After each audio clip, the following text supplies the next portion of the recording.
Welcome back class.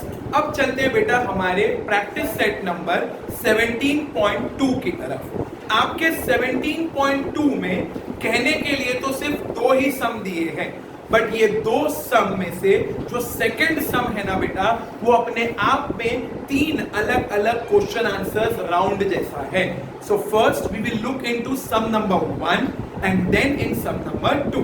अगर आप सम number 1 का गिवन रीड करते हो तो वहां पर लिखा है segment PQ and segment RS are perpendicular to each other at point C। तो I will write here C। और फिर उन्होंने बताया है कि segment PQ is congruent to segment RS, और हमें एक आर्क दिया गया है and the name of the arc is arc PS। इस PS के साथ और कितने आर्क कॉन्ग्रुएंट होंगे वो हम सबको बताना है। So the question is very simple. Let us first put down उन्होंने क्या क्या हमको दे रखा है। So the first thing is they write segment PQ and segment RS are diameter। Number 1।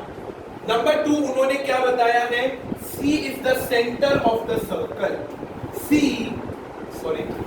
point C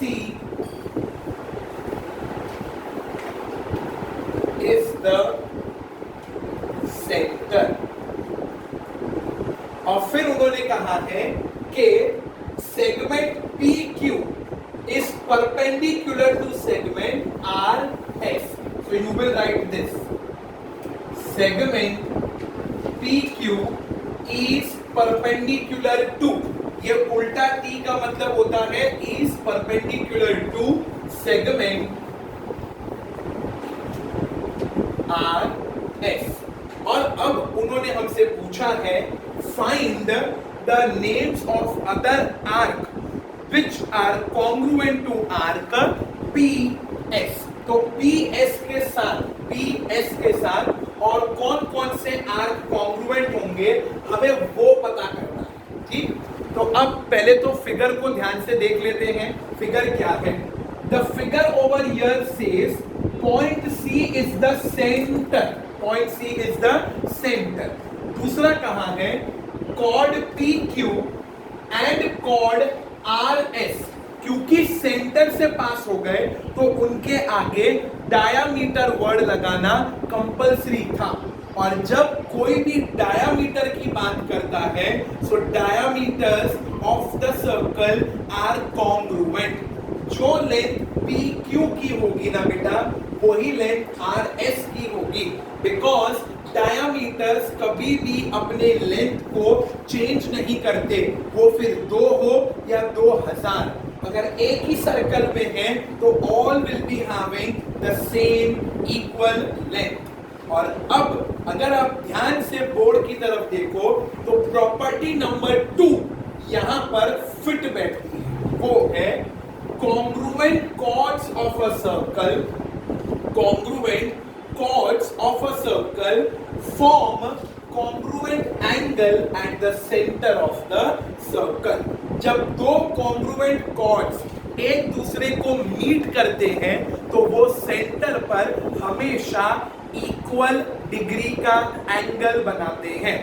If the right is 90 degree, then the left will also be 90 degree and both the bottom parts will also become 90, because diameter एक circle को 4 equal parts में cut करता है। अगर आप देखोगे there are 2 diameters, so 90 degree plus 90 degree plus 90 degree plus 90 degree, a total circle of 360 degree. Correct? तो यहां पर एक बात तो क्लियर हो गई कि कॉर्ड PQ और कॉर्ड RS डायामीटर है। डायामीटर्स हमेशा कॉन्ग्रुएंट होते हैं तो दे आर कॉन्ग्रुएंट कॉर्ड्स। तो आप प्रॉपर्टी लगाओगे इस प्रकार, लाइन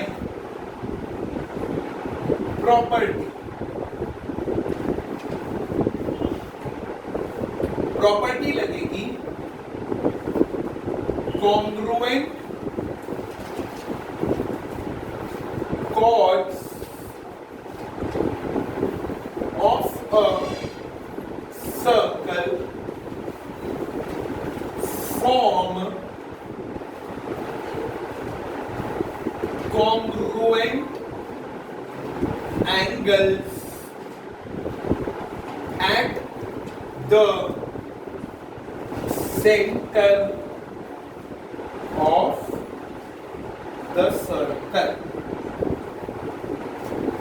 इसका क्या मतलब हुआ कि अगर सर्कल में both the chords are congruent, तो जब वो सेंटर पे मिलेंगे तो उनके द्वारा बनाया गया एंगल भी अपने आप क्या बन जाएगा, congruent.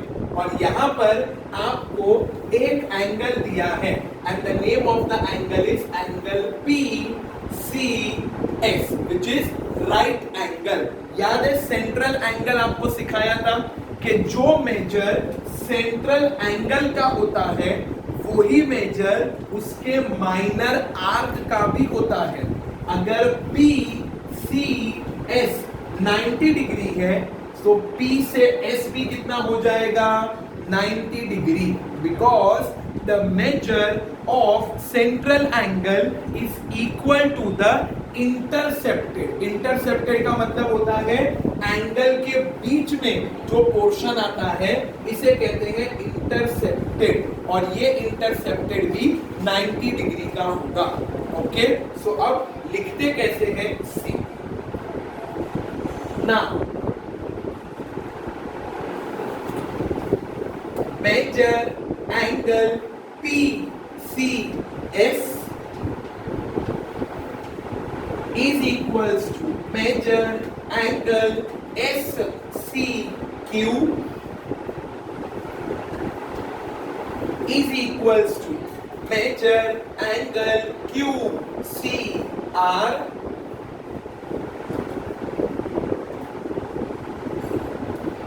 is equals to measure angle RCP।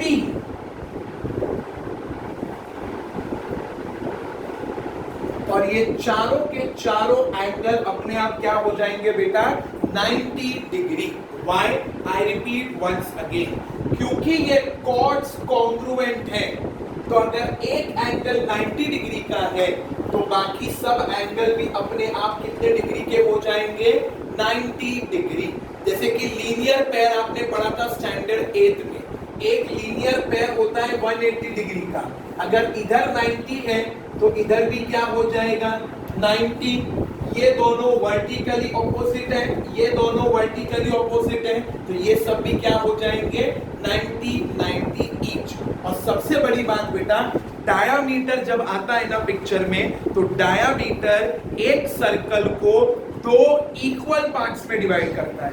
तो एक सर्कल होता है 360 डिग्री का, उसका इक्वल टू पार्ट्स क्या होगा, 180 डिग्री, और दूसरे डायमीटर ने आकर उस 180 को भी डिवाइड कर दिया, तो 180 का हाफ कितना होता है, 90। इसीलिए 90 90 90 90। एंड लास्ट आपको लिखना है इधर second property, the measure of a central angle is equal to its intercepted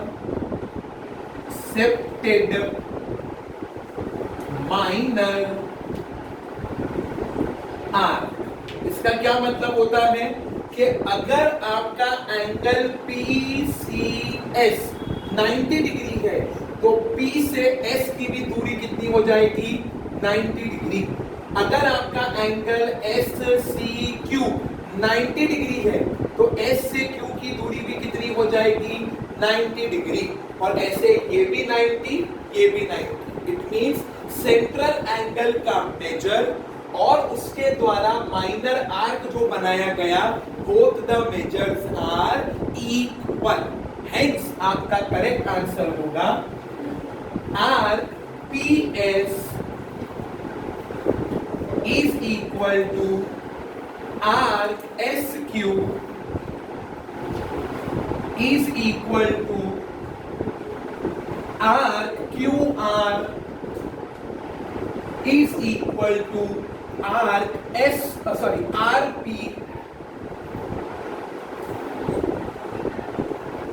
is equals to 90 degree.